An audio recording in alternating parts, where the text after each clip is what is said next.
డీమార్ట్కి వెళ్తున్నామండి. డీమార్ట్లో అయితే ఒకే ఒక ఐటెం కొనడానికి వెళ్తున్నాము. కాకపోతే ఇంకేమేమి కొంటామో తెలియదు. ఈ మిస్సి వాళ్ళు అయితే ఛాలెంజ్ ఇచ్చినారు, నువ్వు ఏది కొనడానికి వెళ్తున్నావో అదే తీసుకోవాలి పెద్ద బాబా, లేకపోతే వేరే ఏం తీసుకోవద్దన్నారు. చూద్దాం ఏం తీసుకోవడానికి వెళ్తున్నాం మిస్సి. వాటర్ బాటిల్స్ అయితే అక్కడ చీప్ అండ్ బెస్ట్ ఉంటాయి కదా, మనం కొన్ని రోజులు వాడి వదిలేయచ్చు. అట్లానే వాటర్ బాటిల్స్ అయితే మేము డీమార్ట్లోనే తీసుకుంటాము. సో చూడాలి ఇంకేం తీసుకుంటామో. ఫైనల్ గా డీమార్ట్ అయితే వచ్చేసింది.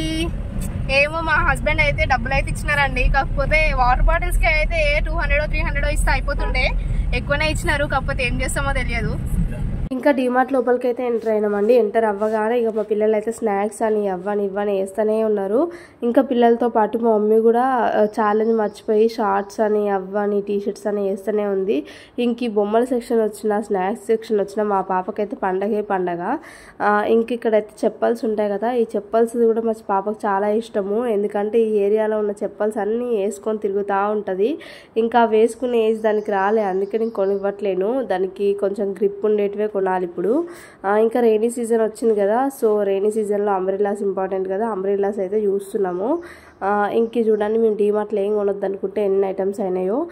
మా బిల్ అయితే మేము 200తో బయటికి రావాలనుకున్నాము. కాకపోతే 2500 అయితే బిల్ అయిందండి. 2000 ప్లస్ అయింది. ఇక డీమార్ట్కి వచ్చి ఐస్ క్రీమ్ తినకుండా అయితే ఎవ్వరు ఓవర్ అనుకుంటా, పిల్లలు ఉన్న వాళ్ళైతే ఖచ్చితంగా తినాల్సిందే. చూడండి ఏమేమి తీసుకున్నామో, స్నాక్స్ అలాగే ఇంట్లోకి అవసరమైనవి. ఆ డ్రెస్ ఒకటి నాకు చాలా బాగా నచ్చింది పాపకి, ఆ డ్రెస్ కూడా తీసుకున్నాను. ఓకే అండి, బాయ్ బాయ్, ప్లీజ్ సబ్స్క్రైబ్.